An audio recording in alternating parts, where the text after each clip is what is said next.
감사합니다. 저는 방금 소개받은 김종훈입니다.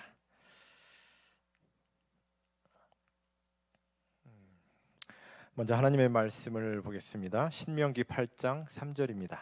너를 낮추시며 너로 줄이게 하시며 또 너도 알지 못하며 내 열조도 알지 못하던 만나를 내게 먹이신 것은 사람이 떡으로만 사는 것이 아니요 여호와의 입에서 나오는 모든 말씀으로 사는 줄을 너로 알게 하려 하심이니라.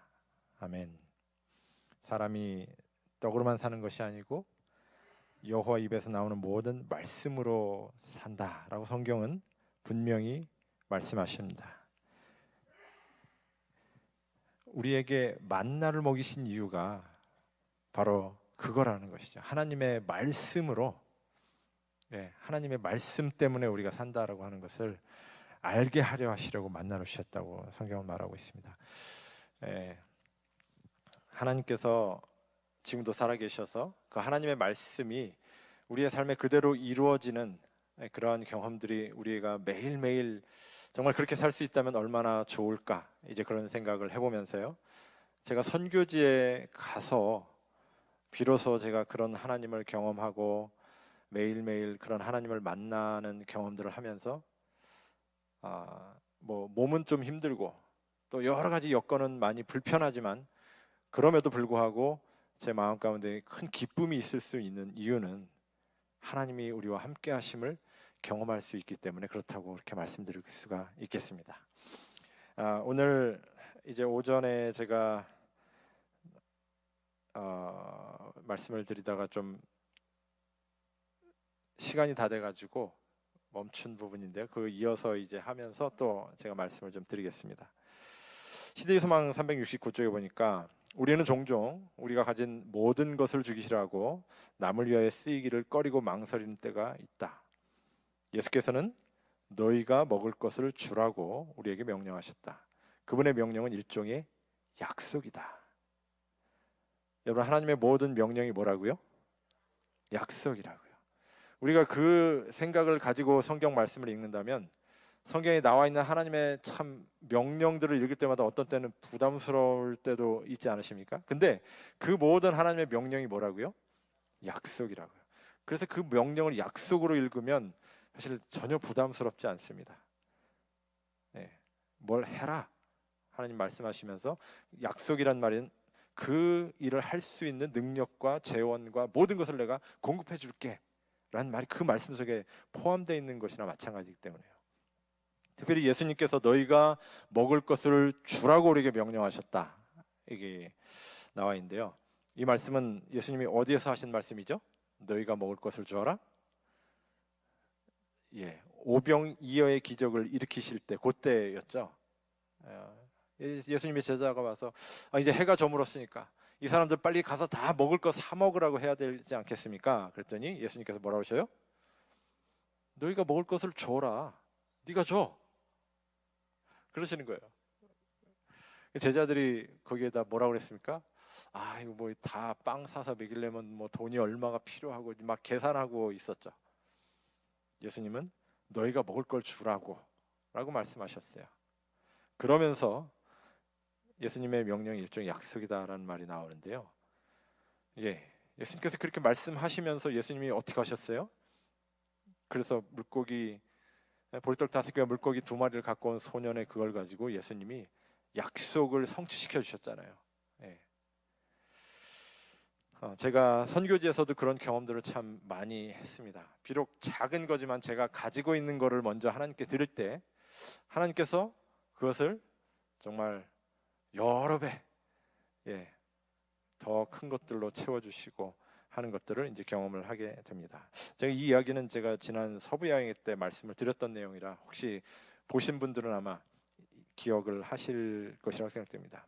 네팔에 제일 가난하고 정말 문명화가 덜 된 부족들이 사는 곳이 부족들의 이름이 챗방입니다.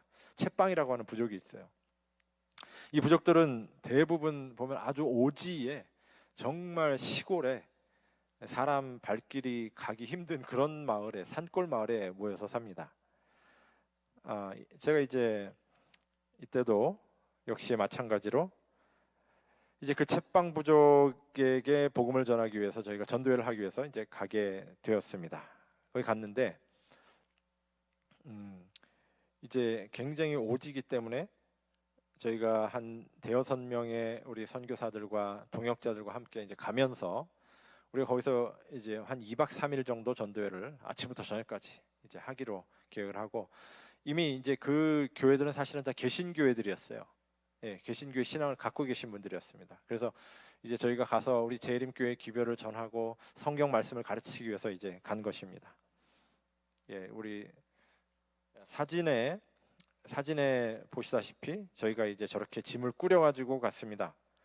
예, 뭐 쌀도 한 포대 사고 라면도 한 박스 사고 또 뭐 여러 가지 부식들, 과일 조금 뭐 이렇게 해가지고 이제 저희가 2박 3일 동안 그 시골 오지에 가서 이제 먹고 자고 해야 되니까 그러고 갔습니다. 이게 그 동네에 가는 길이 이렇게 이런 길로 갑니다. 네, 참 석양이 참 아름답죠. 네. 근데 차를 타고 가는 것보다 걸어가는 게 조금 덜 무서워서 내려서 제가 걸어가다가 찍은 사진입니다. 예, 저런 길로 이제 한 2시간을 갑니다. 저런 길로 비슷한 길로 한 2시간을 이제 가서 요 사진에서처럼 이제 딱 차에서 내려가지고 이제 저런 여러 가지 물건들, 짐들을 이제 한 사람씩 둘러매고 요런 길로 갑니다. 예, 길이 그냥 사진으로만 보셔도 뭐 대충 짐작이 가시죠. 발 한 번 잘못 디디면 바로 목숨을 잃을 수 있는 그런 낭떠러지 옆길인데, 이제 저 길로 이제 아까 보여드렸던 뭐 저희 물건들, 부식 이제 그런 걸 가지고 저런 길로 약 한 3시간 가까이를 걸어가야 돼요. 그런 곳에 가면 이제 이런 아이들이 사는 마을이 나옵니다. 예, 이 사람들의 주식은 뭐냐면 감자와 옥수수예요. 1년에 10번도 채 쌀밥을 먹지 못하는 사람들이에요. 너무 가난해서. 예, 그래서 이제 그 마을에 갔더니 그렇게 이런 교회가 있었습니다. 예, 이제 황토 흙으로 막 이겨가지고 벽을 만들고, 예, 약 한 120여 명의 뭐 여기저기서 온 사람들 다 해서 한 150여 명의 성도들이 함께 이제 모여서 저희가 함께 성경을 공부했습니다. 2박 3일 이제 아침부터 모아가지고 이제 성경을 공부했습니다. 아침에 한 9시 10시쯤 성도들을 모아서 이제 한 2시간 성경 말씀 강의하고, 점심 때가 되어서 이제 집에 가서 점심 식사하고 오십시오. 이제 그렇게 말씀을 드렸어요. 그리고 저희 전도대원들은 이제 따로 가지고 간 부식을 가지고 이제 밥을 해 먹기 시작을 했습니다. 밥을 이제 짓기 시작했는데, 근데 사람들이 집에 가서 먹으라고 했는데 집에를 안 가고 자꾸 밥하고 있는데 와서 기웃기웃하는 거예요.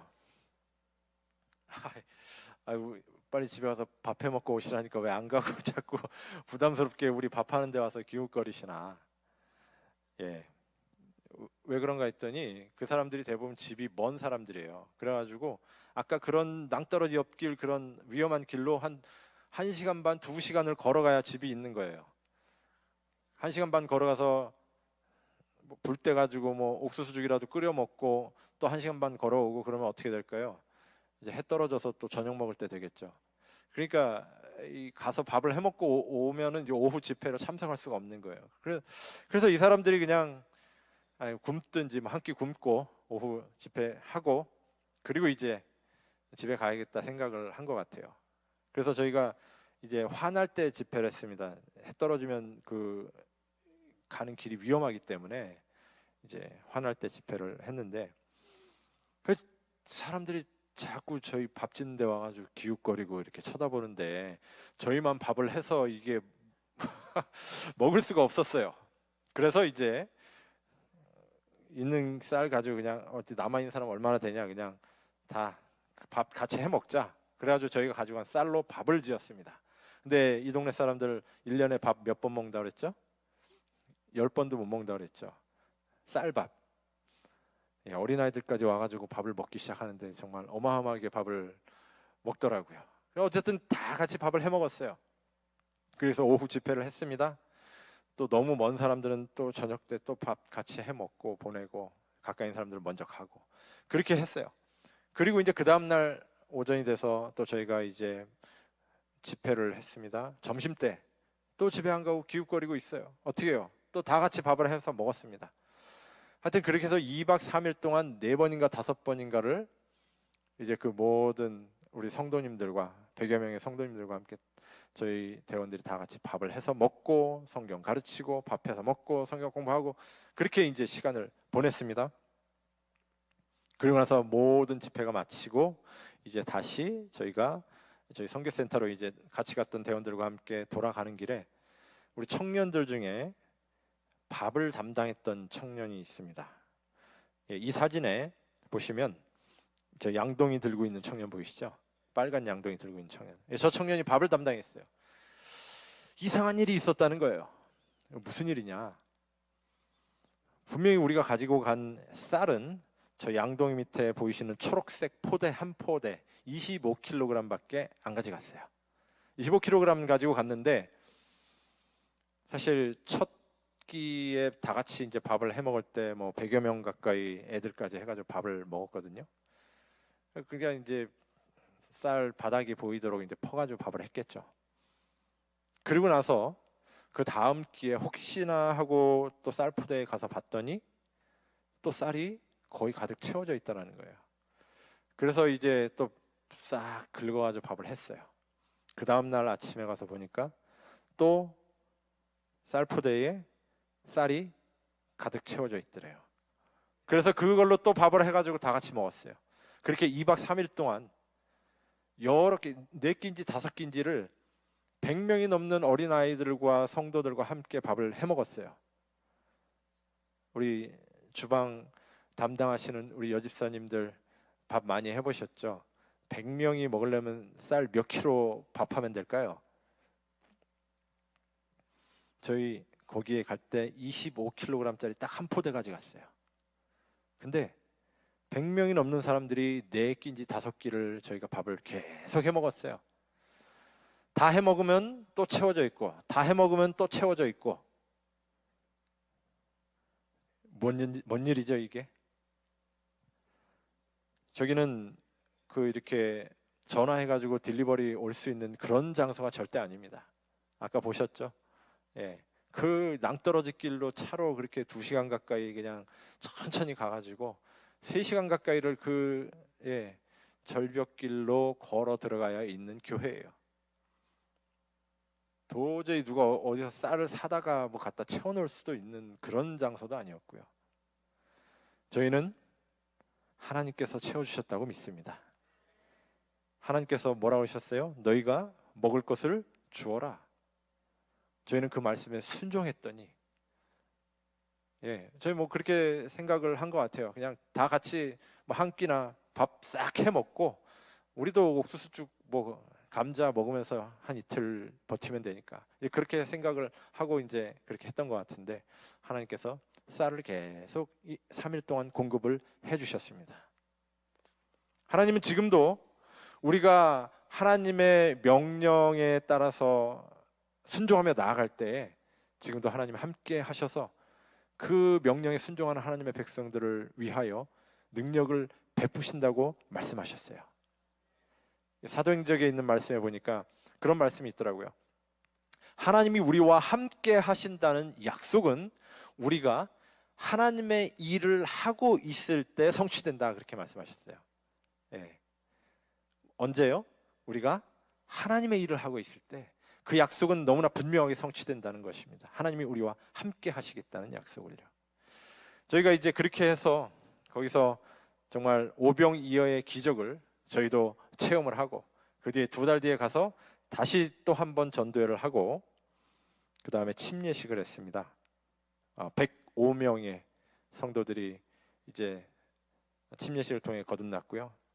저 혼자서 침례를 하느라고 물속에 들어가서 2시간 넘게 이제 침례를 줬지만, 그러나 너무나 행복하고 감사한 그러한 시간이었습니다. 그리고 나서 이제 몇 달 뒤에는 그쪽 근처에 또 다른 지역에 있는 개신교회에서 또 전도회를 하고, 또 그곳에 있는 성도들이 이제 복음을 받아들이고 저희가 그곳에서 새로운 교회도 건축하고 이렇게 해서 36명이 침례를 받는 그런 축복을 경험했습니다. 하나님께서는 너희가 먼저 먹을 것을 주라고 말씀하셨어요. 그것이 나에게 뭐 큰 것이든 작은 것이든 나에게 있는 그것을 먼저 우리가 하나님께 내어 드릴 때 하나님께서 그걸 통해서 놀라운 하나님의 역사를 이루신다는 사실을 제가 저희 선교지에서 경험하게 되었어요. 저희가 또 코비드가 시작됐을 때 제가 아슬아슬하게 한국에 나왔다가 제가 예약한 비행기가 출발하는 날짜보다 3일 전에 모든 항공편이 다 봉쇄가 돼 버렸어요. 그래서 제가 네팔에 들어가지를 못하고 한국에 이제 그때 저희 가족들 아이들이 이제 같이 들어왔었는데요. 다 한국에 그만 남게 되었어요. 그리고 저희가 이제 네팔에 있는 우리 형제들과 계속 이제 연락을 하면서 또 저희 동역자들 선교사들이 이제 선교 사역을 계속 하고 해 나가고 있었는데 그때 저한테 계속 연락이 오는 거예요. 네팔도 완전 봉쇄를 다 해가지고 밖에 나가지도 못하고 뭐 자동차도 안 다니고 일을 하러 갈 수도 없고 정말 하루 벌어서 하루 먹는 그런 사람들이 일을 나가지를 못하니까 정말 말 그대로 굶고 있는 거예요. 저한테 계속 연락이 오는 거예요. 여러 교회 목사님들, 지도자분들이 연락을 주시기를 우리가 지금 먹을 것이 없어서 굶고 있습니다. 아 정말 제가 한국에 있는데 밥이 안 넘어가더라고요. 하나님께 기도했습니다. 하나님 저들에게 정말 양식을 공급해 주십시오. 간절히 기도하고 며칠이 지났는데 저와 함께 일하는 우리 네팔인 목사님이 있어요. 그 목사님에게서 연락이 왔어요. 그 당시에 이제 저와 함께 동역하고 있는 교회를 맡아서 동역하고 있는 평신도 지도자들과 이제 선교사들이 있었는데 그분들이 약 한 50명 정도 됩니다. 그래서 제가 매달 그분들의 생활비를 지급을 하고 있었어요.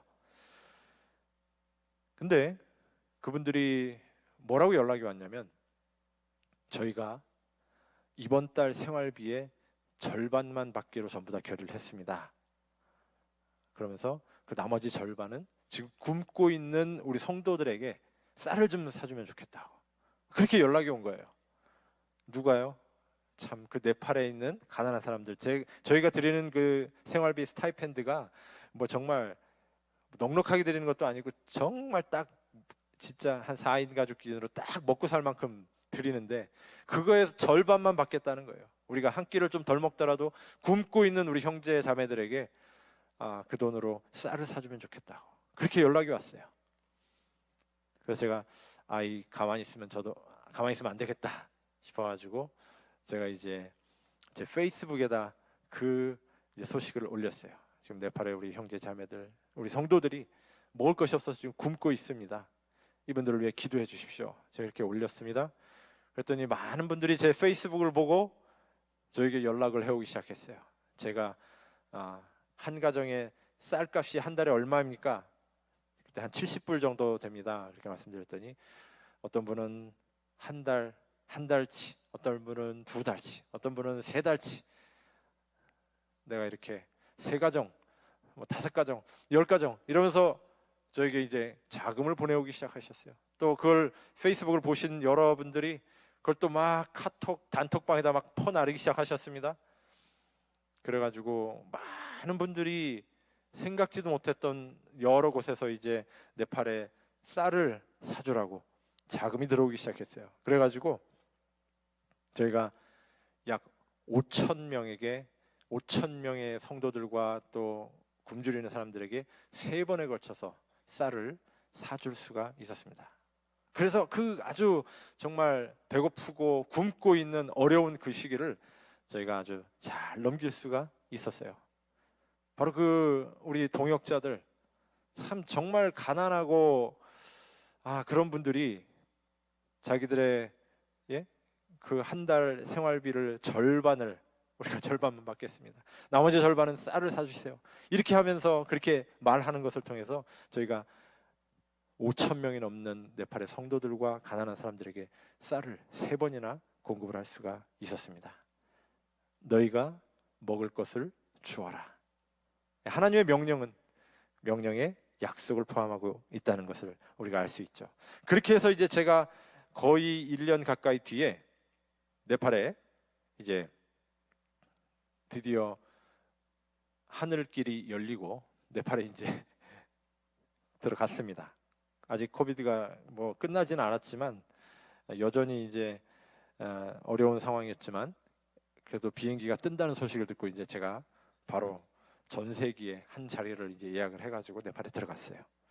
갔더니 지난 1년여 기간 동안 저와 함께 동역하는 약 50여 명의 우리 평신도 사역자들과 그분들을 이제 다 모아서 함께 이제 기도회도 하고 말씀도 나누고 성경 연구를 했는데 그분들이 말씀하시기를 우리끼리만 모이지 말고 지금 우리 교회에 우리가 지난 1년간 열심히 선교해서 침례 받을 사람이 5명이 있습니다. 뭐 10명이 있습니다.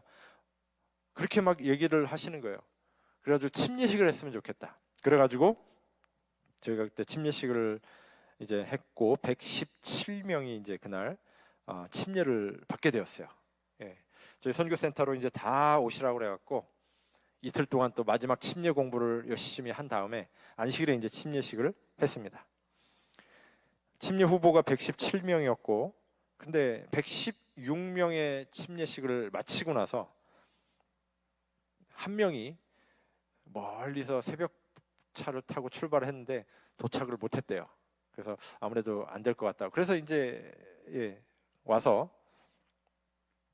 이제 저는 옷을 갈아입고 이제 다시 우리 침례 받으신 분들과 함께 침례 증서도 주고 선물도 주고 또 권면의 말씀을 하기 위해서 이제 젖은 옷을 벗고 마른 옷을 입고 방에서 딱 나가려고 하는데 저와 함께 일하고 있는 우리 네팔인 목사님이 헐레벌떡 뛰어왔어요. 그러더니 저에게 지금 그 한 사람이 도착했다는 거예요. 지금 도착했다고.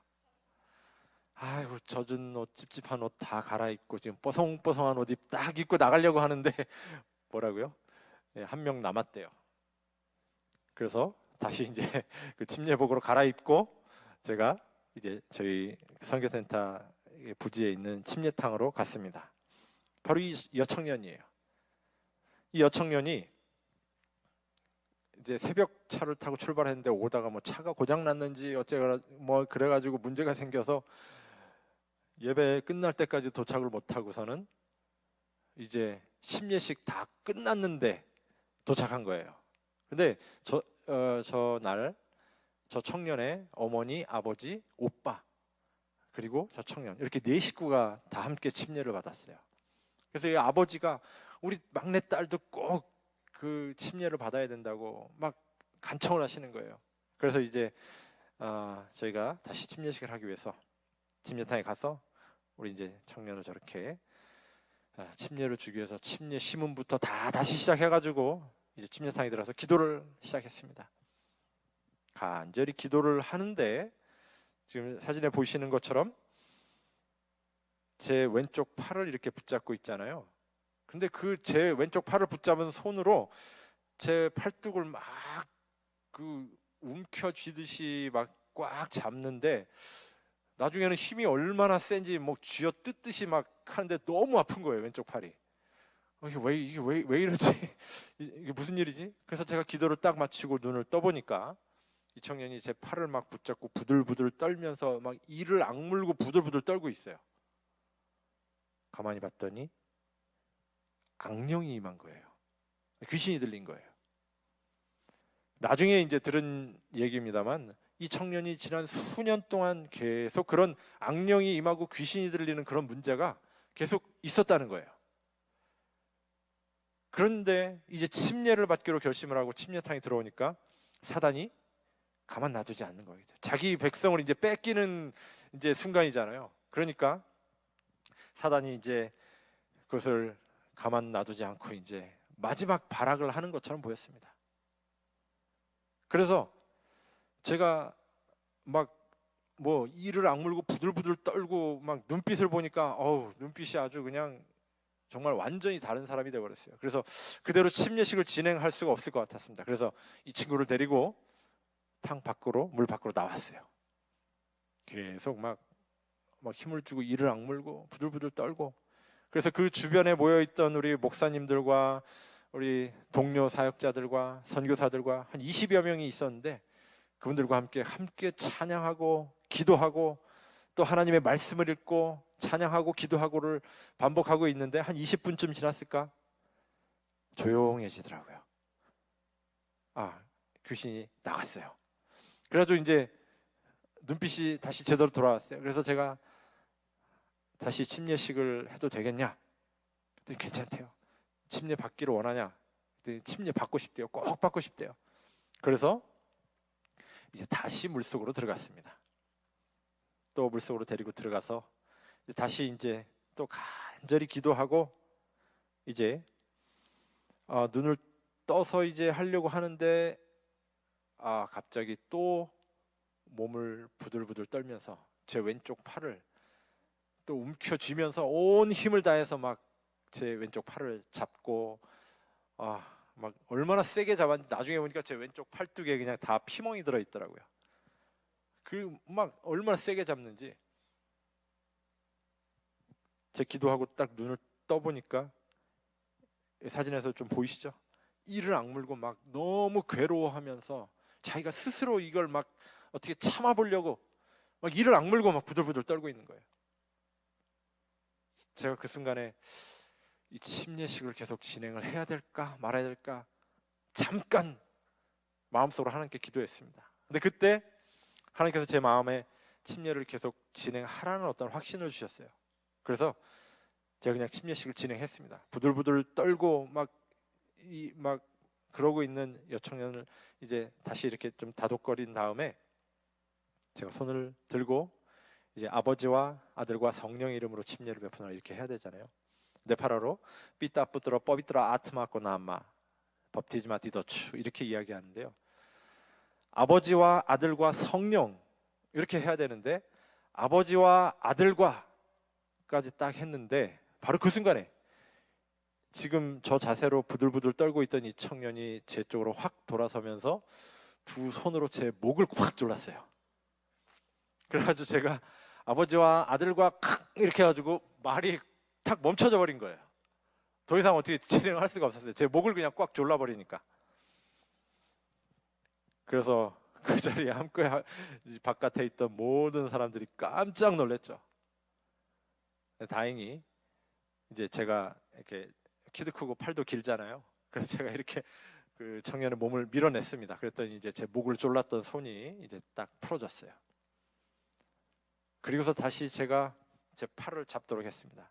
그러니까 악령이 임해 있는데 지금 자기 의지로는 그것을 이기려고 침례를 받으려고 하는 의지와 지금 악령이 지금 얘를 지배하는 그 힘이 막 계속 싸우고 있는 것 같아요. 그 속에서 자기는 침례를 받으려고 하고 악령은 계속 못 받게 제 목을 조르고 막 이렇게 하고 있었던 거죠. 제가 다시 팔을 잡게 하고 다시 손을 올리고 아버지와 아들과 성령의 이름으로 침례를 베푸노라 하고 물속에 의도적으로 제가 좀 더 깊이 담갔습니다. 간절히 기도하는 마음으로 물 속에 담갔어요. 그리고 나서 물속에서 올라왔습니다. 제가 수건으로 얼굴을 닦아줬어요. 여러분 그 1초, 2초밖에 지나지 않은 그 순간에 하나님께서 이 소녀를 그 악령의 지배로부터 구해주셨어요. 물을 얼굴을 딱 닦아주는데요, 바로 얼굴에 환한 미소를 띠는 거예요, 이 청년이. 그래서 제가 괜찮냐? 그랬더니 괜찮대요. 완전히 정말 얼굴 그 표정이 물에 들어갔다 나오는 그 순간에 완전히 달라져 버렸어요. 그리고 나서 이제 이 청년이 나와서 이제 저희가 함께 축하하고, 근데 그 어머니 아버지가 그냥 물 밖에서 눈물을 흘리면서 막 박수를 치고 있더라고요. 다 함께 다시 기도하고, 그리고 나서 이제 옷을 다 갈아입고 그날 저녁에 이제 제가 괜찮냐 물어봤더니 괜찮대요. 아무렇지도 않대요. 그리고 나서 지금 정확히 3년 3개월이 흘렀습니다. 지금까지 단 한 번도 악령의 괴롭힘을 받은 적이 없어요. 하나님께서 그 침례 예식 그 순간에 그 이후로 모든 이 청년의 모든 문제를 해결해 주셨어요. 그 이제 모습을 보고 난 뒤에 이 초록색 셔츠와 그 까만색 조끼를 입고 계신 분이 그 청년의 아버지예요. 환하게 웃고 계신 분. 저분이 그 순간에 그날 결심을 하셨어요. 내가 크리스찬으로 여러 해 살아오긴 했지만 이제는 내가 그 막내딸을 위해서 그렇게 오랫동안 기도를 해왔는데 하나님께서 이제 우리 막내딸에게 침례도 주시고 우리 막내딸을 회복시켜 주셨으니 내가 이제 하나님의 영광을 위해 살리라. 그리고 얼마 뒤에 하던 모든 사업을 다 정리하셨어요. 꽤 네팔에서는 잘 사는 그런 축에 속하는 분이었거든요. 버스를 2대를 운영을 하고 무슨 상가도 있고 땅도 있고 그런 분이었는데 모든 비즈니스를 다 정리를 하셨어요. 그리고서는 저희 선교훈련센터에 아내와 함께 2분이 오셔가지고 3개월 동안 이제 선교사 훈련을 청년들과 함께 받으셨어요. 그리고서 지금 저희가 이제 선교를 가는 곳마다 어디를 가든지 이분이 같이 쫓아다니면서 복음을 함께 전하고 이분은 매일 새벽 3시에 일어나서 적어도 2시간 이상 기도하십니다. 자녀들뿐만 아니라 우리 선교사들 저희가 하는 모든 선교 사역을 위해서 기도를 하셔요. 그리고 나서 이제 이 장로님 4분이 그 저희 선교센터가 있는 해타우다라고 하는 시티 그 시내에 있는 교회가 한 곳 더인데요. 그 교회에 방 한 칸을 이제 얻어가지고 거기서 사시면서 이제 교회의 모든 정말 선교 사업을 위해서 일하시는데 매일 집 방문도 다니고 아픈 분 있으면 방문 다니시고 성도님들 집 돌아가면서 일주일에 매일 구역반 예배를 드리고요. 새벽 기도회를 하시고 지금까지 정말 3년 가까이 이렇게 지금 하고 계신데요. 그 사이에 지금 그 이분이 봉사하시는 교회가 성도 수가 2배가 넘게 늘어났어요. 그리고 지금 정말 교회가 사람들이 안식일 날은 다 앉지를 못해갖고 문 밖에까지 사람들이 앉아서 예배를 드릴 정도로. 그래서 지금 저희가 새로운 교회를 건축을 하고 있는 중입니다. 하나님께서 정말 이 한 영혼을 통해서 또 그 가정을 구원하시고 놀라운 이제 선교의 사역을 이어갈 수 있도록 해주셨어요. 예. 몇 달 전에 2달 전인가 그 오빠의 결혼식이 있었습니다. 제가 날 주례를 하고 그 딸이 왔길래 물어봤어요. 요즘 어떠냐? 그랬더니 너무 건강하게 교회도 잘 나가고 있고 그 뒤에 드디어 이제 취업도 해가지고 네팔에 아주 좋은 은행에서 일을 하고 있는 은행원으로서 지금 일을 하고 있다 그렇게 이야기를 들었어요. 하나님께서 우리와 함께 하신다. 임마누엘. 그래서 어느 순간에 무슨 일이 일어나든지 저희는 그것을 하나님께 맡기면 더 이상 그 문제는 내 문제가 아니라 누구의 문제예요? 하나님께서 해결하셔야 될 문제예요. 그런 경험들을 이제 저희가 막 하게 되었습니다. 어제 이제 말씀드렸던 것처럼 한 120여 명의 개신교회 목사님들을 이제 초청해가지고 저희가 처음으로 이제 집회를 했고요. 그때 이제 오셨던 목사님들, 이분이 이제 너리람이라고 하는 목사님인데 어제 말씀드렸듯이 그 신학 박사 학위를 미국에서 받고 네팔에 오셔서 하시는 분인데 이분이 저에게 강력히 요청하셨어요. 우리가 재림교회와 함께 일하고 싶다. 자기가 217교회 200여 명의 목사님들에게 주기적으로 이제 그분들을 모셔놓고 성경을 가르치고 하고 있는데 이 4박 5일 동안 여기서 가르친 진리는 내가 처음 들어본 진리들이다. 근데 너무나 성경적인 진리들이기 때문에 내가 여러분과 함께 일하고 싶다. 저희가 지금 이제 7월에 이 목사님 계신 그 지역에 가서 약 한 2번 내지 3번 정도 지금 목사님들만을 위한 성경 세미나를 하려고 지금 계획하고 있습니다. 그리고 이분들은 2분이 비슷하게 생기셨죠?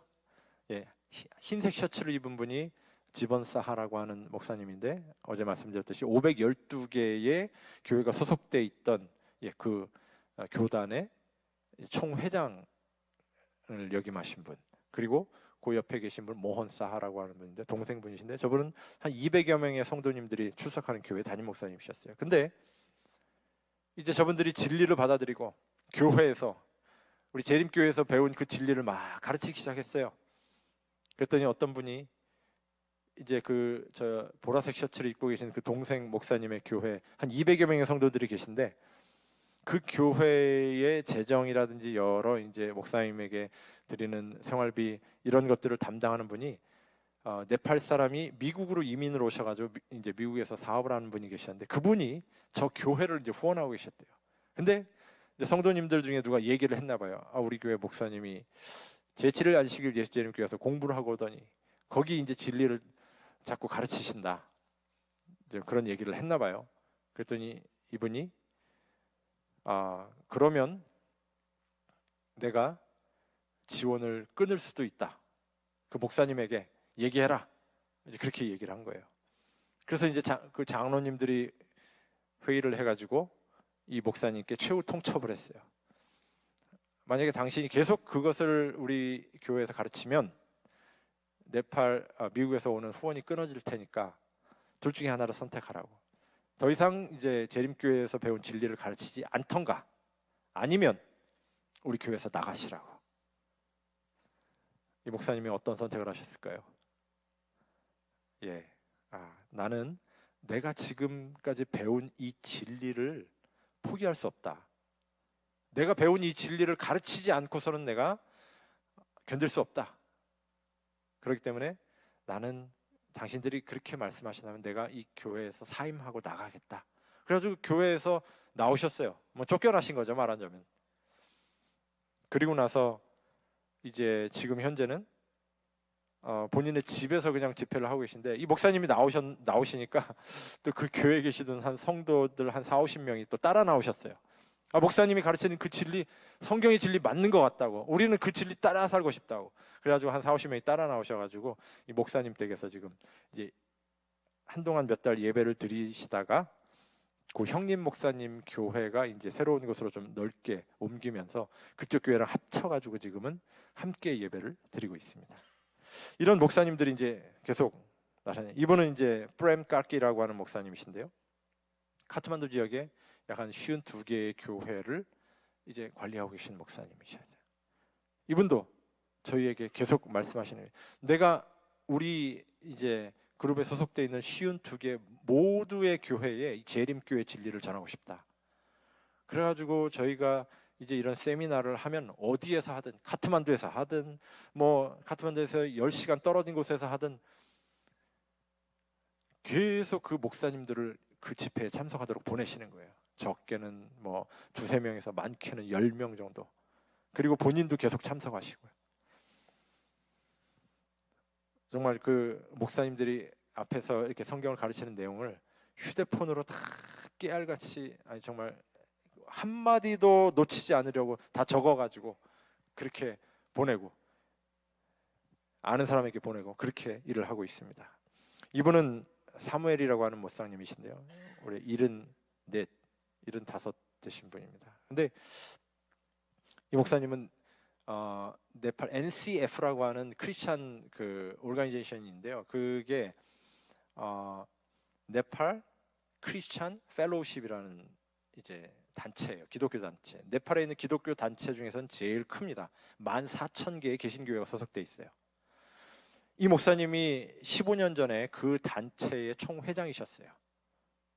근데 이 목사님께서 작년에 그 홍광희 목사님이 오셔서 이제 성경 연구회를 하실 때 참석을 하시더니 이제 왜냐하면 우리 개신교회 목사님들이 계속 오셔가지고 재림교회 진리를 받아들이고 있다는 소식을 듣고 내가 그 사람들을 구하러 가야겠다. 내가 원로 목사로서 진리를 명확하게 판별해서 내가 그들을 구하리라. 그러고서 이제 오신 거예요. 그리고 3일 동안 첫 번째 집회를 들으시고 나더니 성경에 없는 얘기를 하는 게 하나도 없는데 갸우뚱하신 거예요. 그래서 두 번째 집회 또 가셨어요. 3일 동안 이제 공부를 다 하시더니 이건 분명한 성경의 진리인데. 세 번째 집회할 때 또 가셨습니다. 그리고 나서 세 번째 집회 다 끝나고 나더니 뭐라고 간증을 하셨냐면, 나는 오늘부터 제7일 안식일 예수 재림교인이 되겠습니다. 그렇게 간증을 하셨어요. 그러더니 이제는 저희가 이제 순회 세미나를 할 때마다 저희가 어느 지역에 간다 그러면 저희가 세미나를 시작하기 적어도 3일 4일 전에 그 지역에 가셔서 그 지역에 있는 개신교회 목사님들을 다 만나고, 때로는 뭐 5명 10명을 모아놓고 본인이 지금까지 깨달았던 진리를 그들에게 가르치면서, 이런 진리를 배울 수 있는 기회니까 꼭 참석해라, 미리 가가지고 이제 준비를 시켜놓는 거예요. 지금 그런 일을 계속 하고 있습니다. 예. 이분이 2년 전인가 사모님이 돌아가셨는데요.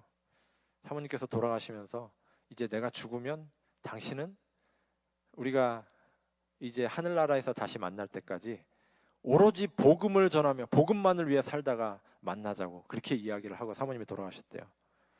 그래서 그렇게 해야 되겠다라고 마음을 먹고 있었는데, 어떻게 내가 그렇게 할 수 있을까 고민하고 있었는데 하나님께서 나를 진리의 길로 인도해 주셨다. 그러시면서 내가 이제 이 재림교회와 함께 이 복음을 전하면서 죽을 때까지 내가 그렇게 살다가 우리 예수님 맞이하겠다, 그렇게 간증을 하셨어요. 이거는 3주 전에 끝난 홍광희 목사님과 120명의 우리 개신교회 목사님들, 그리고 네팔 우리 배진성 목사가 봉사하고 있는 그 게이트 신학교, 거기에 신학생들 40명 함께 저희 선교센터에 와서 40일간 연수를 했습니다. 홍광희 목사님의 지도 아래 40일 동안 정말 성경 말씀을 아주 깊게 공부했어요. 그래서 이 목사님들이 아주 진리를 다 깨달으셨습니다. 이분들이 이제 가서 열심히 또 깨달은 진리들을 이제 또 증거하시게 될 것입니다. 저희는 지금 계속 정말 시간이 없을 정도로 계속 이제 집회가 지금 예정되어 있습니다. 제가 지금 여기 와 있지만 네팔에서는 저희 지금 선교 동역자들이 지금 자파라고 하는 곳에 가서 지금 이미 성경 세미나를 지금 하고 있고요. 다음 주에도 또 예정이 돼 있고, 일주일에 한 곳씩 저희가 계속 옮기면서 지금 하고 있습니다.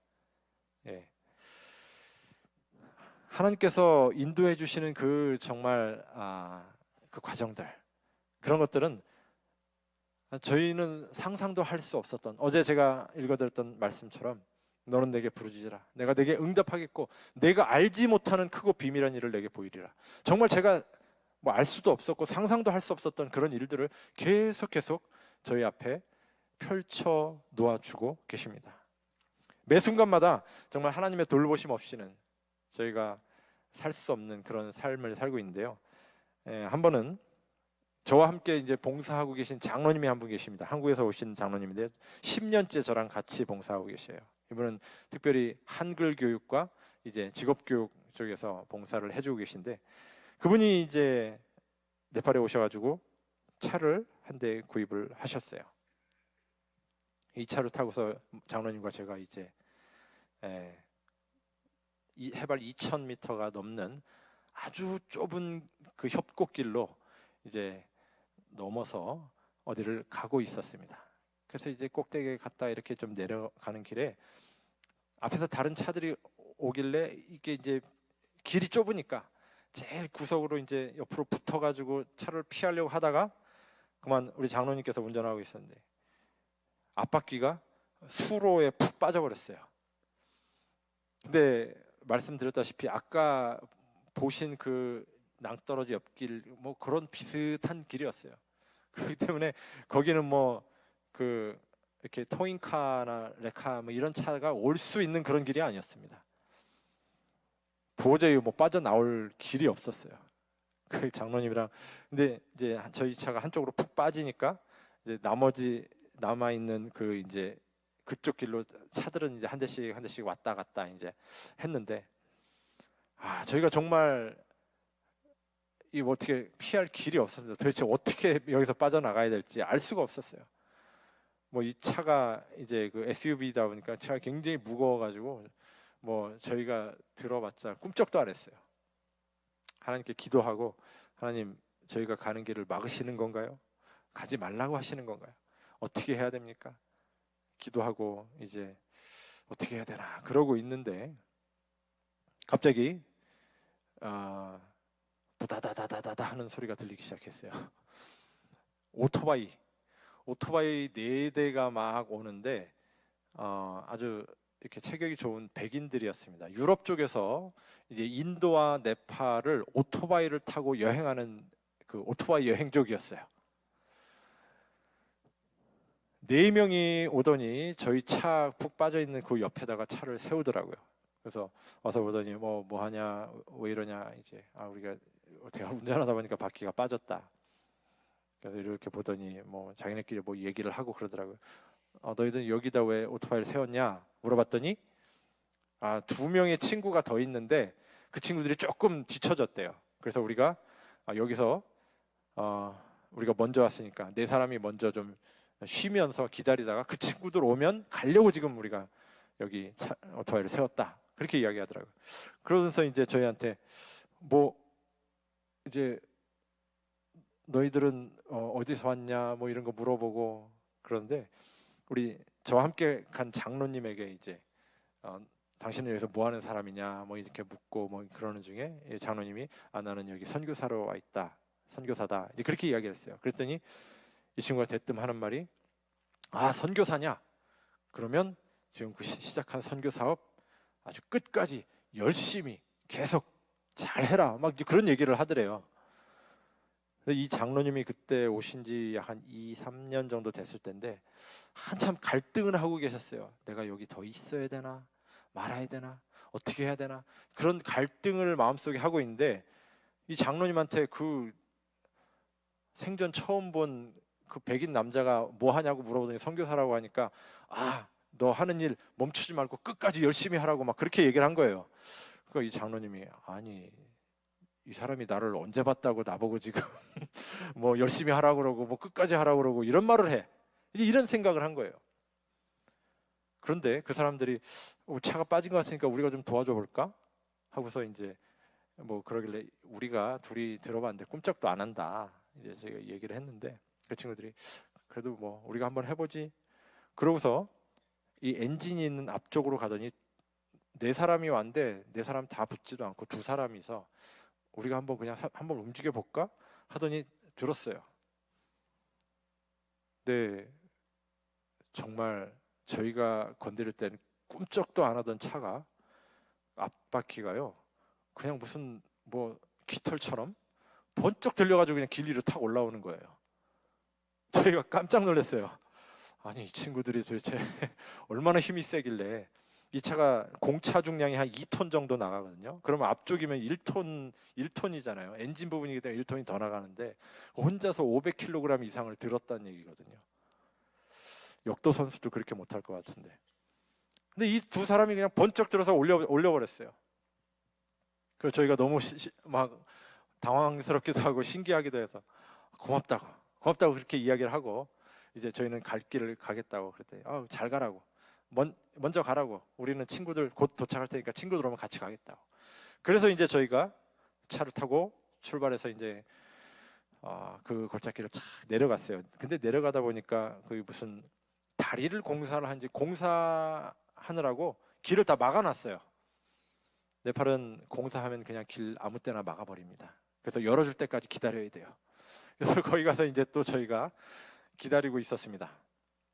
저희는 이제 아마 그 친구들 뭐 동료들이 오면은 뭐 한 10분, 15분 뒤에는 우리 뒤따라서 이제 우리 따라서 오겠지 하고 기다리고 있었어요.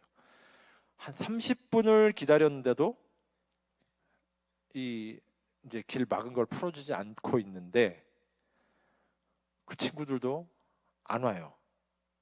오토바이가 안 오는 겁니다. 그리고 오토바이 소리가 들리지도 않아요. 저희가 거기서 출발할 때까지 오토바이가 오지도 않았고 오토바이 소리가 들리지도 않았어요.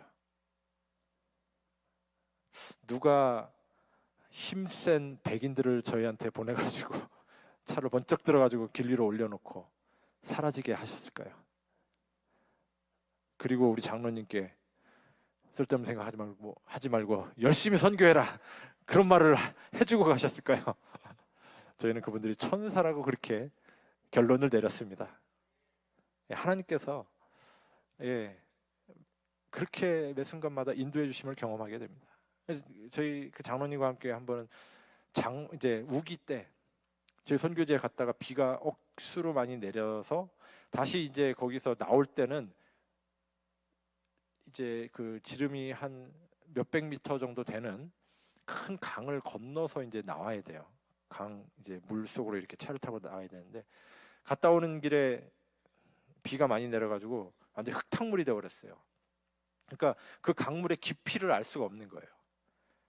너무 깊으면 차 가다가 쑥 빠져버리면 그냥 엔진 물에 잠겨버리면 강 한가운데서 정말 뭐 오도 가도 못하고 진짜 차 다 망가지고. 근데 저희가 거기를 나와야만 되는 그런 상황이었어요.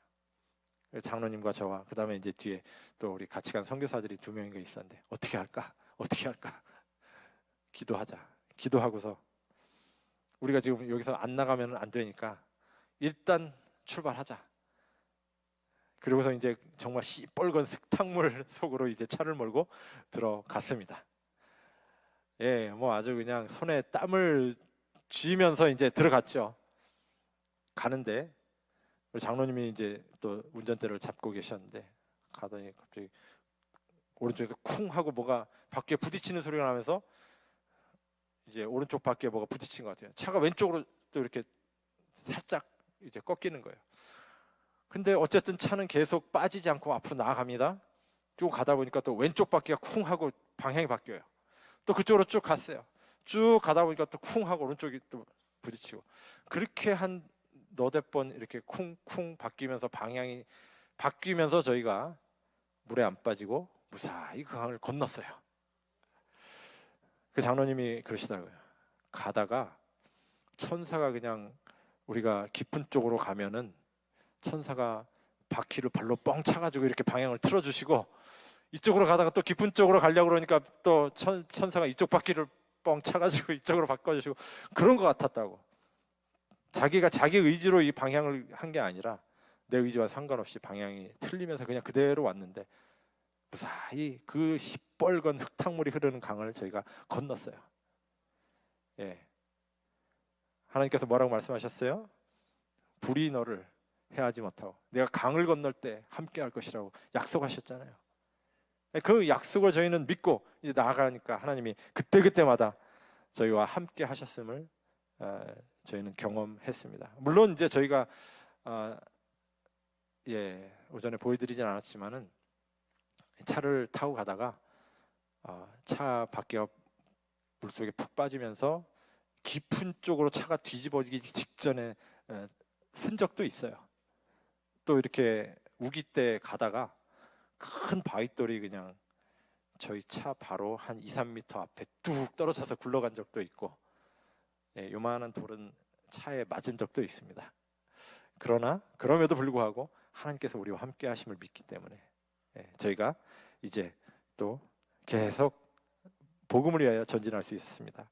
약 한 5년 전에 저희가 이곳을 방문했습니다. 여기가 어디 같아 보이세요, 여러분? 이 사진? 자, 여기 좀 힌트가 있습니다. 여기가 어디 같으세요? 교회입니다. 저기 붙어 있는 간판에 십자가, 그거 하나 때문에 여기가 교회인 줄 알 수 있어요. 한 20명이 조금 넘는 그런 사람들이 모이는 교회였어요. 제가 5년 전에 이제 저희 통역하는 우리 부목사님과 함께 이 교회에 가서 이틀 동안 전도회를 했어요. 아침부터 저녁까지 전도회를 했습니다. 카트만두, 수도 카트만두에서 이제 약간 외곽에 있는 근교에 있는 교회였어요. 참 가난해 보이죠? 벽도 함석, 위에도 함석. 예배드리다가 비 오면 아무 소리도 들리지 않습니다. 다다다다다다다 그 함석에 내리치는 그 빗소리 때문에. 그런 교회였어요. 근데 어쨌든 이틀 동안 저희가 복음을 열심히 가르쳤습니다. 성도님들이 참 행복해했어요. 근데 이제 그리고 나서 사실 뭐 연락이 거의 끊겼었습니다. 제가 말씀드렸다시피 저는 안식일에 그냥 이런 개신교회, 어차피 거기도 안식일에 예배드리니까요, 개신교회 가가지고 이렇게 말씀을 전하고 복음을 전할 때가 참 많거든요.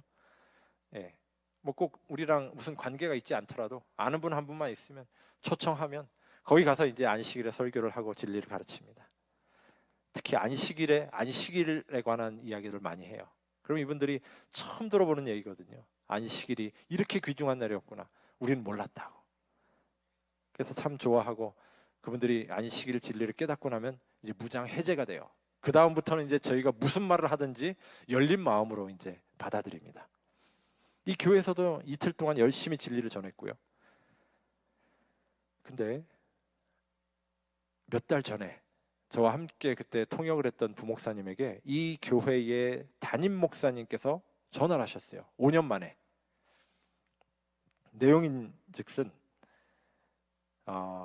지금 이 교회가 굉장히 발전해가지고 100명이 넘는 성도들이 출석하는 교회로 발전을 했고, 교회도 새로 건축을 했대요. 그래서 아주 교회도 예쁘게 잘 지었고 100명이 넘는 성도들이 참석하고 있는데, 저에게 전화를 한 그 전날 밤에 사모님께서 꿈을 꾸셨대요. 사모님께서 꿈을 꾸는데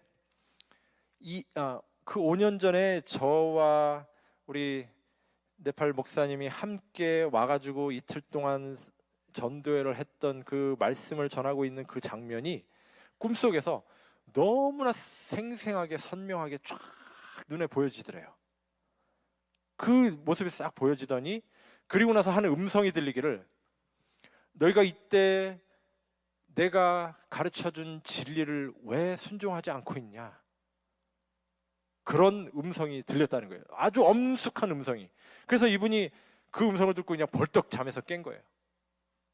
이건 하나님께서 나에게 들려주시는 음성인 것 같다고. 남편을 깨웠어요. 내가 지금 이런 꿈을 꿨다고. 그랬더니 남편이 그러냐, 그때 우리가 참 많은 진리를 배웠는데. 그래서 아침이 되자마자 아침 일찍 저희 부목사님에게 전화를 한 거예요. 그래서 우리 교회에 와서 다시 한번 그때 가르쳐줬던 그 진리를 좀 가르쳐달라고. 우리가 이제는 그 진리를 받아들이고 그 진리대로 순종할 준비가 돼 있다고. 하나님께서 이제는 구원 얻을 백성들을 구원하시기 위해서 꿈속에 나타나셔서 그렇게 하시는 것을 보게 됩니다.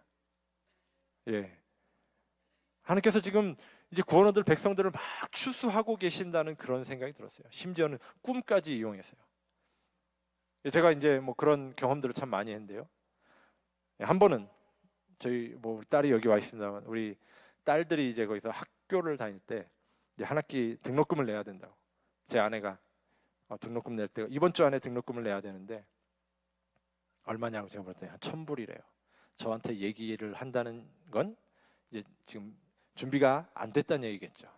그래서 제가 제 아내에게 기도합시다, 기도하자고. 그래서 그날 이제 간절히 밤에 기도하고 잤습니다. 그 다음 날, 바로 그 다음 날 제가 페이스북으로 한 메시지를 받았어요. 어떤 메시지냐면, 이제 한국에서 사업을 크게 하고 있는 후배인데, 그 후배가 그 전날 밤에 꿈을 꿨대요.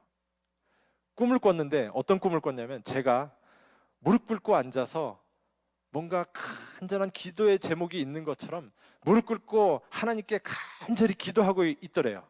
꿈속에서. 그 꿈을 너무 생생하게 봤대요. 아침에 일어났는데 그 꿈이 계속 생각이 나더랍니다. 이 선배가 아마 뭔가 지금 굉장히 꼭 필요한 어떤 도움이 필요해서 이렇게 하나님께 기도를 하나 보다, 그렇게 생각이 들었대요. 그러면서 저에게 뭐라고 메시지를 보냈냐면, 제가 오늘 1,000불을 입금할 테니까 꼭 필요한데 쓰십시오. 그렇게 연락이 왔어요. 뭐라고요? 1,000불. 제가 그 전날 밤에 간절히 기도하고 있었더니 하나님이 그거를 동영상으로 다 찍으셨나 봐요. 그리고서 제 후배가 자고 있는데 꿈속에 그 동영상을 다시 재생시켜 주셨나 봐요. 그리고서는 제가 그래서 저희 아이들 학비를 또 낼 수 있었습니다. 네팔에서의 선교지에서의 저희 가족의 삶이 계속 그런 식이었어요. 하나님께서 먹여주시고 하나님께서 채워주시고 공급해 주시는 대로 저희가 그렇게 계속 지금까지 살아왔습니다. 저희가 이제 이 선교 훈련 센터를 건축을 했습니다. 저희 선교 훈련 센터에서 보이는 뷰입니다. 예, 약간 좀 언덕에 있어가지고 조금 멋있죠? 예. 이 선교 훈련 센터를 이제 건축하기 위해서 제가 이제 마지막 마무리 자금을 이제 한국에서 갖고 와서 그것을 이제 환전을 해가지고 제가 선교지로 가기 위해서 비행기를 타다가 공항 검색대에서 현금을 많이 가지고 있다는 이유로 제가 걸렸어요. 그래서 이 돈이 뭐냐? 제가 이제 설명을 하고 이 돈을 어떻게 환전을 했냐? 제가 환전한 영수증 다 보여드리고 아무 문제 없이 이제 소명이 됐어요. 그런데 이분들이 저를 내보내주지 않는 거예요. 경찰들이. 공항 경찰 사무소에 앉아가지고 뭐 한 30분만 조사하면 된다더니 30분이 1시간이 되고 2시간이 되고 3시간이 되고 이제 제가 타려던 비행기는 떠나갔고요. 해가 떨어지고 이제 어두워지기 시작했어요. 근데 그 경찰이 아무래도 오늘은 우리와 함께 자야 될 것 같다. 그래서 저는 그 공항 사무실에서 어떻게 쭈그리고 자야 되나 그랬더니 저를 태우고 당신이 잘 곳은 따로 있다고. 그래서 좋은 숙소를 제공해 주나 그렇게 생각하고 이제 따라갔더니 구치소였어요. 정확하게 이렇게 생긴 데입니다. 네. 저 안에다 저를 집어넣더니 잘 자라고 그러고 갔어요. 이게 뭐지? 당황스러웠습니다. 그 다음 날이 되었어요. 그 다음 날이 되니까 저를 이제 어제 체포했던 그 경찰들이 오더니 당신을 우리가 좀 더 조사를 해야 될 일들이 남아 있다. 그래서 제가 가지고 있던 돈, 가방 뭐 있는 거 다 뺏겼습니다. 저에게 아무것도 없었어요. 그러더니 이제 차를 타고 어디로 가자고. 그래서 이제 차를 타고 가려고 하는데 2명의 경찰이 젊은 경찰이 제 옆에 오더니 제 팔짱을 꼈습니다. 여러분 그 모습이 그려지시나요? 어디서 많이 보던 모습 아닌가요? 한 사람 가운데 있고 양 옆에 경찰들이 팔짱을 끼고 있고 그리고 제 손에는 이렇게 수갑을 채우고 제가 그때 제 손에 수갑을 딱 찼는데 그 차가운 그 쇠가 제 양팔 손목에 이제 그 느껴지는데 제가 정말 뭐라고 표현하냐 제 마음이 막 무너져 내린다고 할까요? 내가 어쩌다가 내 팔에 와가지고 내가 뭘 잘못했길래 이 수갑까지 차고 지금 내가 이러고 있나? 그 경찰들이 얘기하기를 저를 이제 네팔의 중앙경찰청 수도에 있는 중앙경찰청으로 이송을 해서 집중 이제 조사를 해야 된다고 그렇게 이야기하는 거예요. 제가 수갑을 차고서 하나님께 기도했습니다. 이제 그 픽업 트럭의 뒤에 적재함에 이제 경찰들과 앉아가지고 이제 가는데 하나님 제가 꼭 이렇게 수갑 차고 가야 되겠습니까? 도대체 하나님 무슨 계획이 있으시길래 저에게 또 이런 경험을 하게 하십니까? 이제 그렇게 하면서 이제 갔어요. 중앙경찰청에 도착했습니다. 갔더니 저에게 2명의 전담 수사관이 배정이 됐어요.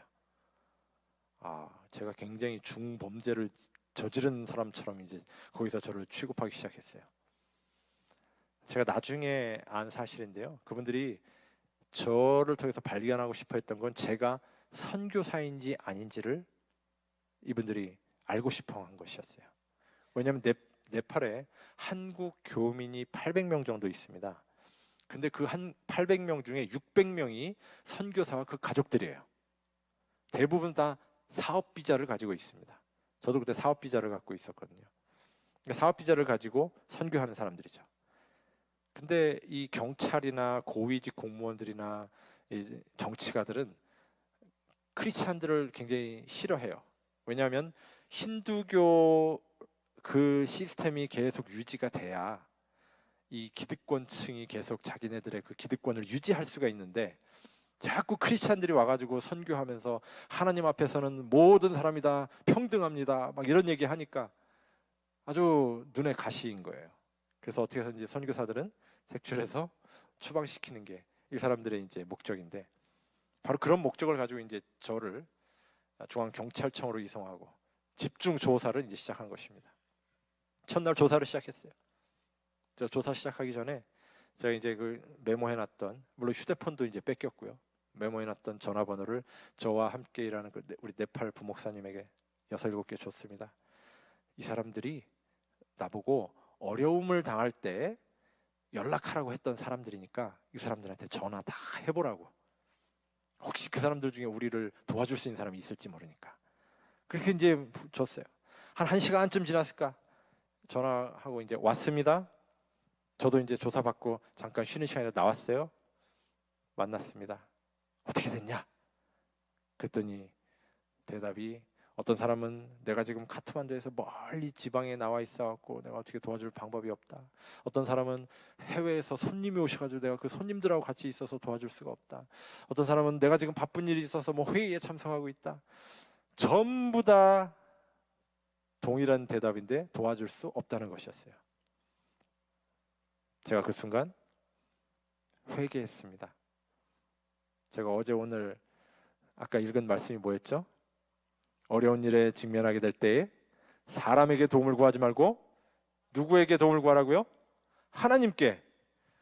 그렇게 하나님께 약속하고 그런 많은 경험을 했음에도 불구하고 진짜 위급하고 다급하고 어려운 일이 생기니까 지금 뭐 하고 있어요? 사람의 막 네임 리스트 쫙 적어갖고 이 사람들한테 빨리 도움을 구해라. 그러고 있었어요. 하나님 앞에 제가 회개했습니다. 하나님, 이 연약한 죄인을 용서하십시오. 그리고 제가 이제 우리 그 목사님에게 얘기했습니다. 이제 우리 사람에게 도움을 구하지 말자. 어차피 이것은 하나님께서 해결해 주셔야 될 문제니까 하나님께만 맡기자. 그래서 이제 하나님께 맡기기로 하고, 저는 이제 또 다시 조사실로 들어가고 우리 부목사님은 복도에 앉아서 계속 이제 저를 위해서 기도하고 있는 거예요. 그날 이제 그 복도에 앉아서 우리 네팔 부목사님이 기도하고 있는데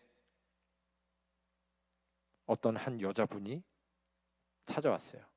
그분도 그 중앙경찰청에 근무하고 있는 상당히 고위직 경찰이었습니다. 이분이에요. 이분인데 이분이 찾아오시더니 이렇게 묻더래요. 저기 안에 들어간 사람이랑 너랑 무슨 관계냐? 도대체 무슨 잘못을 해서 여기 와 있냐? 그런 것들을 막 다 물어보더래요. 그러면서 이제 우리 그 부목사님이 저에 대해서 이제 좋은 얘기들을 막 했겠죠. 고아원도 운영하고 직업훈련도 하고 뭐 여러 가지 참 좋은 일들을 네팔에 와서 지난 7, 8년 동안 여러 좋은 일들을 많이 한 사람이다. 절대 여기 와서 이렇게 조사받고 그럴 나쁜 짓을 할 사람이 절대 아니다. 이 사람은 잘못한 게 없는데 지금 여기 와서 억울하게 지금 조사를 받고 있다. 그렇게 이야기를 했대요. 그랬더니 이 여자 경찰이 그러냐? 그러면 내가 도와줄게. 그렇게 이야기를 하더래요. 그러면서 무슨 얘기를 하냐면, 사실은 내가 아까 너와 저 한국 사람이 이제 1층에 호송차에서 내려가지고 2층으로 계단을 통해서 올라오는 모습을 내가 내 사무실에 앉아서 봤다 그러더래요. 근데 내가 너희 둘이 올라오는 모습을 보고 있는데 깜짝 놀랐다. 왜 놀랬냐? 너희 둘이 계단을 통해 이렇게 올라오고 있는데 환한 빛이 너희 두 사람을 이렇게 감싸고 있더라. 그렇게 이야기를 하더라는 거예요. 그래서 자기가 너무 신기해서 저 사람들은 도대체 어떤 사람들이길래 저렇게 환한 광채가 이렇게 둘러싸고 있을까? 그래서 신기해가지고 도대체 어떤 사람들인지 궁금해가지고 자기가 왔다는 거예요. 그래서 이제 저희 부목사님이 이제 뭐 그런 얘기를 듣더니, 아무래도 내가 생각해도 환한 광채가 너희들을 둘러싸고 있는 거 보니까 저 사람이나 너나 그렇게 나쁜 짓, 범죄를 저지를 그런 사람들은 아닌 것 같다는 생각이 든다는 거예요. 내가 도와줄게. 그렇게 이야기를 했습니다. 그러면서 그분이 이제 저의 석방을 위해서 도와주시기 시작하는데 정말 많은 것들을 도와주셨어요. 심지어는 이분이 이제 그날 저녁이 되었을 때 제가 이제 조사를 마치고 다른 구치소로 이제 가서 이송돼 가지고 거기서 이제 잠을 자야 되는데, 이 경찰청에서 구치소까지 또 호송차를 타고 가야 돼요. 근데 이 여자분이 그 호송을 담당하는 경찰이었습니다. 이제 그 젊은 남자 부하 경찰 둘을 데리고 호송을 담당해요. 역시 이제 구치소로 가기 위해서 제가 나오니까 그 젊은 경찰 둘이 제 양쪽 팔짱을 끼고 제 손에 수갑을 채웠어요. 근데 이 여자 경찰이 갑자기 그 부하 경찰 둘에게 뭐라고 얘기하냐면 수갑 채우지 마, 그렇게 얘기하는 거예요. 뭐라고요? 수갑을 채우지 말라고요. 그러니까 이 두 경찰이 깜짝 놀래가지고, 아니 이거 이송할 때 반드시 수갑 채우는 거, 이거는 절대 안 하면 안 되는 아주 엄격한 규정이라서 안 된다고, 꼭 해야 된다고 이야기하는 거예요. 그러니까 이 여자 경찰이 뭐라고 얘기하냐면, 이 사람 만약에 이송 중에 도망가면 내가 책임질게, 수갑 채우지 마, 그렇게 얘기하는 거예요. 그래서 그 뒤로 제가 닷새 동안 왔다 갔다 하면서 단 한 번도 수갑을 채우지 않았어요. 하나님께서 그런 것까지도 또 이렇게 돌봐 주시더라고요. 여러분, 근데 제가 그때 이 여자 경찰이 한 이야기를 저녁 때 이제 듣고서 이 말씀이 생각났습니다. 내가 기뻐하는 금식은 흉악의 결박을 풀어주며 멍에의 줄을 끌어주며 압제당하는 자를 자유케 하며 모든 멍에를 꺾는 것이 아니겠냐. 또 줄인 자에게 내 양식을 나누어 주며 유리하는 빈민은 내 집에 들이며 헐벗은 자를 보면 입히며, 그리하면 내 공의가 내 앞에 행하고. 자, 뭐라고요? 여호와의 영광이 네 뒤에 호위하리니. 하나님의 말씀, 하나님의 약속이요. 여러분, 제가 아까도 말씀드렸죠. 하나님이 함께 하신다는 약속은 우리가 뭐 하고 있을 때? 주님의 사업을 하고 있을 때, 제가 복음을 위해서 열심히 일을 하고 있을 때 하나님의 약속은 늘 저와 함께 해 주셨어요. 저희 눈엔 보이지 않았지만 이 경찰의 눈에 하얀 광채가 저희들을 호위하고 있는 여호와의 영광을 그에게 보여주셨던 것입니다. 그래서 우리가 우리의 생애를 주를 섬기는 일에 바친다면 하나님께서 섭리하지 아니한 처지에 빠지는 일은 없을 것이다. 그래서 제가 닷새 동안 이제 열심히 조사를 받았고요. 맨날 물어본 것 또 물어보고 물어본 것 또 물어보고 저를 그냥 아주 들들 볶는 것 같았어요. 저를 힘들게 만들어가지고. 근데 닷새가 지나고 금요일이 되었습니다. 이제 거의 안식일 시간이 되어가고 있는데 제가 하나님께 계속 기도해서, 하나님 혹시 안식일 전에 좀 제가 석방될 수 있으면 좋겠습니다. 오후 4시가 되었어요. 금요일 오후 4시요. 금요일 오후 4시가 되었는데 그곳에서 이제 저를 조사한 그 수사관들이 저를 부르더니, 오늘 우리가 당신을 석방하기로 결정했다, 그렇게 이야기해요. 그러더니 단 조건이 있대요. 1시간 안에 10,000불을 현금으로 갖고 와라. 보석금으로 가져오라는 거예요. 얼마를요? 현금 10,000불을요. 그러니까 금요일 오후 4시면 모든 은행이 다 문을 닫을 시간이거든요. 어디 가서 뭐 돈을 찾아올 수도 없고, 사실 뭐 한국이나 미국에서도 10,000불이라고 하는 현금이 적은 돈이 아닌데 네팔에서는 그게 굉장히 큰 돈이거든요. 근데 1시간 내에 그걸 갖고 오라는 거예요. 그리고 보석은 원래 제가 신청을 해야 되는 거 아닌가요? 돈을, 그러면 이제 그쪽에서 돈을 이렇게 정해주고 이렇게 해야 되는데, 자기네가 자기네 마음대로 풀어준다고 하면서 돈을 갖고 오라고 하는 좀 약간 이상한 형태의 보석이 진행이 되게 되었어요. 근데 어쨌든 풀어준다고 하니까 제가 이제 그 10,000불을 구해 보려고 노력은 했지만 15분, 20분이 지나도록 구할 수가 없었어요. 근데 그때 이제 주 네팔 대한민국 대사관에서 이제 저를 담당하던 영사님이 오셨어요. 영사님이 오셔서 제가 이제 그날 석방될 수 있다는 소식을 듣고 오신 거예요. 그러더니 저보고 10,000불을 어떻게 1시간 안에 구할 수 있겠습니까? 제가 지금까지 노력을 해봤는데 아무래도 어려울 것 같습니다. 10,000불을 못 갖고 오면 석방 못 되는 거거든요. 그 영사님이 잠깐 생각을 하시더니 잠깐 기다려 보시라고 그러더니 밖에 나가서 어디다 이제 전화를 막 하시더라고요. 그러더니 한 10분 뒤에 들어오셔가지고 저에게 말씀하시기를 구할 수 있을 것 같다고. 어디다 전화를 하셨냐고 제가 물어봤더니 네팔에 진출해 있는 한국의 대기업들이 여러 개 있습니다. 뭐 자동차 회사, 전자 회사, 뭐 이제 그런 여러 한국의 대기업들, 여러분 잘 아시는 대기업들 있잖아요. 그 중에 이제 S전자, 예, 여기 보이시나요? 예, S전자. 그 S전자 네팔 지사장님한테 전화를 하신 거예요. 혹시 이런 우리 한국 교민인데 사실 아무 범죄 그게 없는데 지금 억울하게 지금 조사를 받고 이제 지금 석방하기로 결정이 됐는데 10,000불이 필요하다, 현금으로. 그랬더니 그 네팔 지사장님이 그렇게 말씀하시더래요. 영사님, 사실 우리도 현금을 10,000불씩이나 이렇게 늘 갖고 있진 않습니다. 그런데 사실 이틀 전에 제가 혹시 이번 주말에 혹시 모를 어떤 비용이 나가야 될 그런 일이 있을지도 모르겠다는 생각이 들어서 제가 15,000불을 현금으로 찾아다가 지금 금고에 넣어놨습니다. 그렇게 이야기를 하더래요. 그러면서 제가 지금 10,000불 기사를 통해서 보내드릴게요. 그렇게 얘기하더래요. 저를 한 번도 본 적도 없고 만난 적도 없는 저를 위해서 그 S전자 지사장님이 나중에 얘기 들어보니까 그 이제 자문 변호사 2명한테 물어봤대요. 혹시 이런 요청이 대사관에서 왔는데 내가 이 사람을 위해서 10,000불을 좀 빌려줘도 되겠냐? 그랬더니 이 2명의 변호사가 모두 쌍수를 들고 반대를 하더래요. 절대 안 된다고.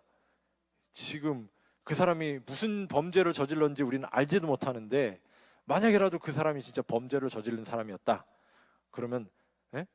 삼성전 아유 얘기를 해버렸네. 우리 회사가 그냥 그 돈을 내줬다 이렇게 되면 나중에 우리 회사 네팔에서 그냥 끝나는 거라고. 어떻게 하려고 그러냐고. 그러면서 안 된다고 그렇게 했다는 거예요. 근데 그분이 아무리 생각을 해도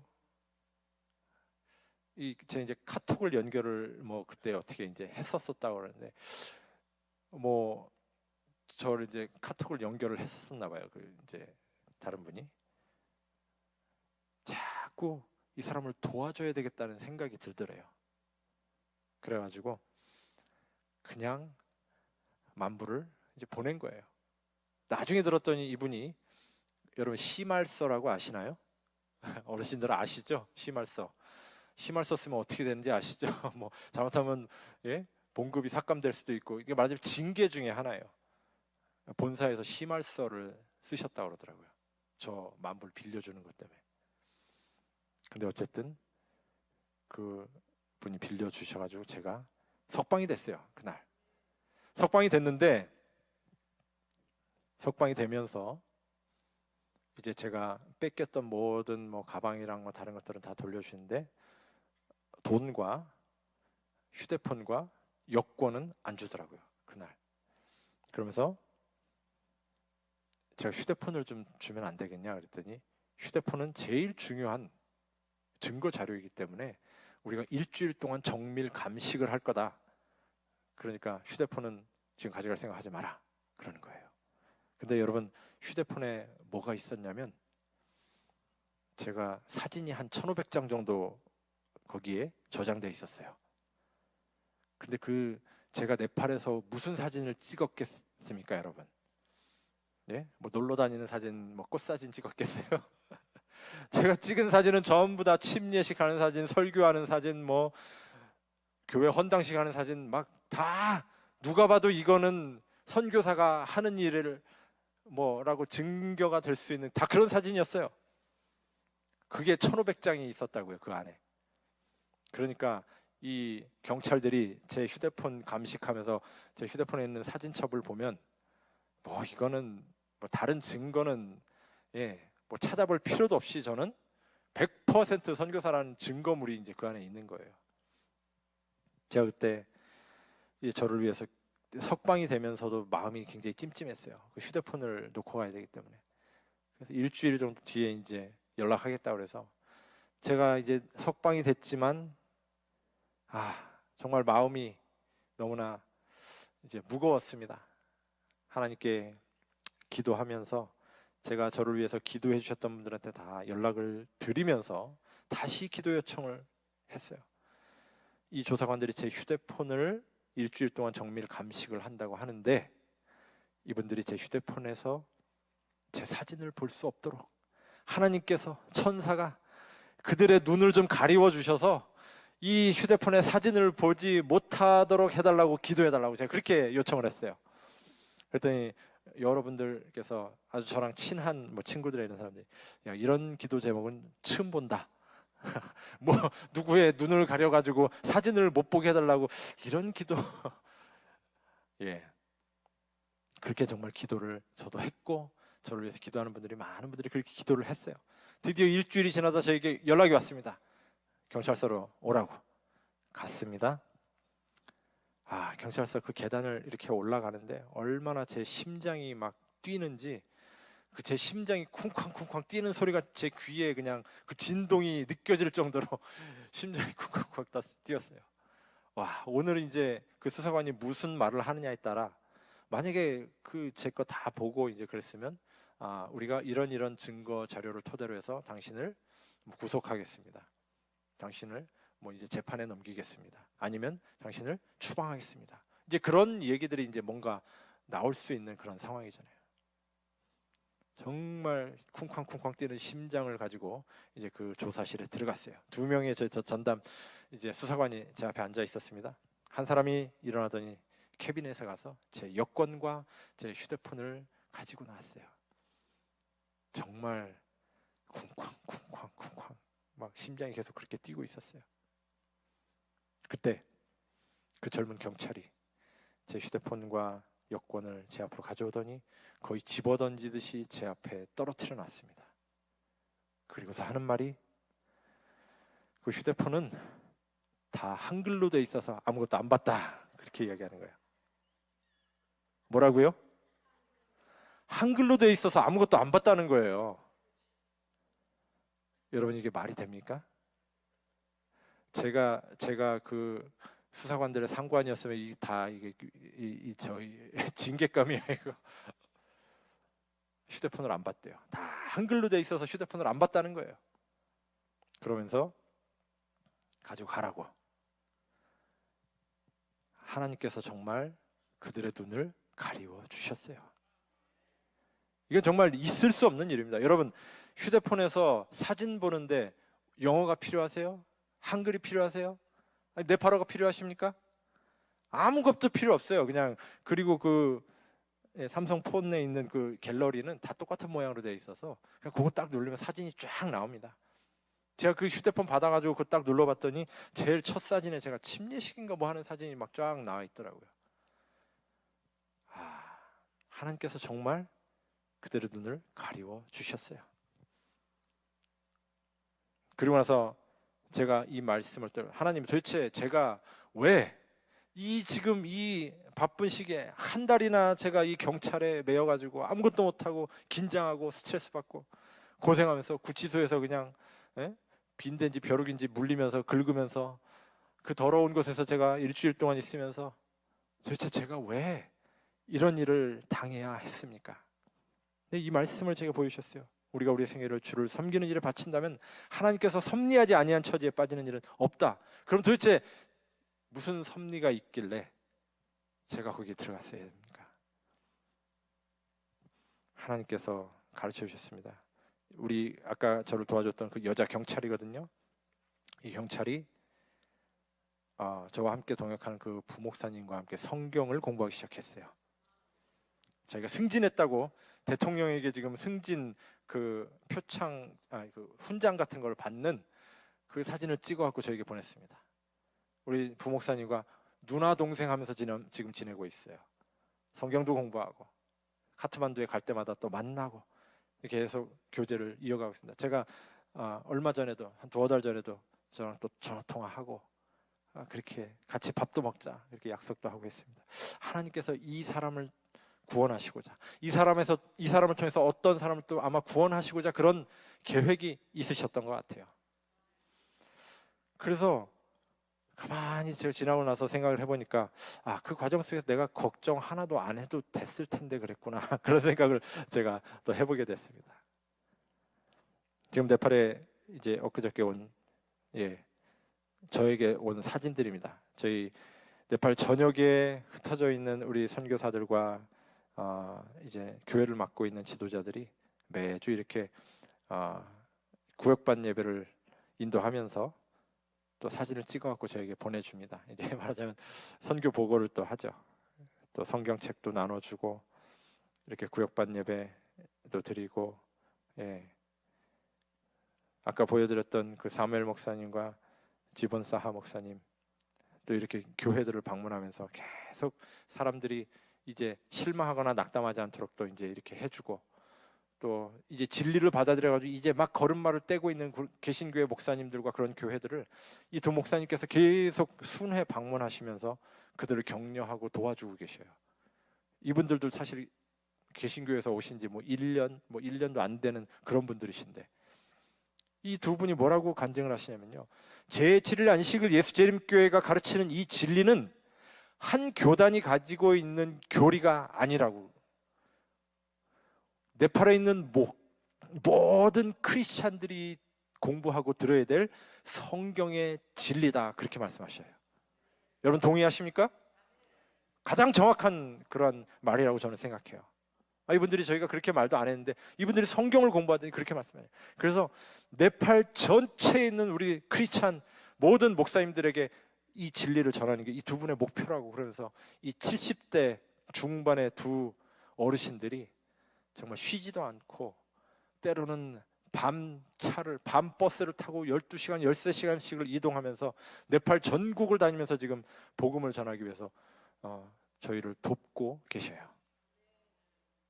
이 두 분 목사님, 원로 목사님들을 위해서 특별히 기도를 해주시기를 부탁드립니다. 네팔 이제 여러 지역에 있는 우리 저희와 협력하고 있는 우리 개신교에서 최근에 이제 개혁하신 목사님들입니다. 카트만두에 계신 목사님들이고요, 네팔 동부에 계신 목사님들, 그리고 개혁한 지 얼마 되지 않은 그런 교회들을 이렇게 방문해서 성만찬 예식을 어떻게 하는 건지, 또 이제 그들에게 성만찬의 뜻도 가르쳐드리고 세종 예식을 하는 방법도 가르쳐드리고, 저희가 그런 일들을 지금 해가고 있습니다. 시간이 많이 지났기 때문에 이제 마치겠습니다. 우리는 매 순간마다 그분을 필요로 한다. 기도라고 하는 책 23쪽에 있는 말씀입니다. 우리는 언제 그분을 필요하다고요? 매 순간. 우리가 살아 숨 쉬고 있는 매 순간 우리는 그분이 필요한 존재들이에요. 창세기 28장 15절 마지막으로 제가 읽겠습니다. 내가 너와 함께 있어 내가 어디로 가든지 너를 지키며 너를 이끌어 이 땅으로 돌아오게 할지라. 내가 네게 허락한 것을 다 이루기까지 어떻게 하시겠다고요? 너를 떠나지 아니하리라 하신지라. 하나님께서 야곱에게 주신 약속입니다. 그러나 저는 이 말씀을 저의 것으로 삼았습니다. 여러분들도 이 말씀을 여러분의 것으로 삼기 바랍니다. 내가 너를 떠나지 아니하리라. 분명한 약속입니다. 이 약속을 믿고 하나님을 의지하며 나아갈 때, 기도하며 나아갈 때 우리는 정말 우리가 상상할 수도 없었던, 알지 못했던 크고 놀라운 일들을 경험하게 될 것입니다. 제가 전에도 말씀드렸던 말인데요, 우리 장혁기 목사님과 제가 고등학교 선후배 사이인데 저희 고등학교에 그런 글귀가 붙어 있었습니다. 기도하는 한 사람은 기도하지 않는 한 민족보다 강하다라고 하는 말이에요. 여러분 동의하십니까? 여러분 한 사람 한 사람이 기도하실 때 기도하지 않는 한 민족이 우리를 대항해 일어설지라도 우리는 그들보다 강하다고 하는 것이에요. 창조주 하나님, 온 세상을 주관하시는 그 하나님이 우리와 함께 하시기 때문에 그렇습니다. 사랑하는 믿음의 가족 여러분, 생각나실 때 네팔을 위해서 기도해 주시기를 부탁드립니다. 여러분들의 기도를 통해서 저희가 하루하루 또 선교를 해나갈 수 있는 영적인 힘을 또 받고 있습니다.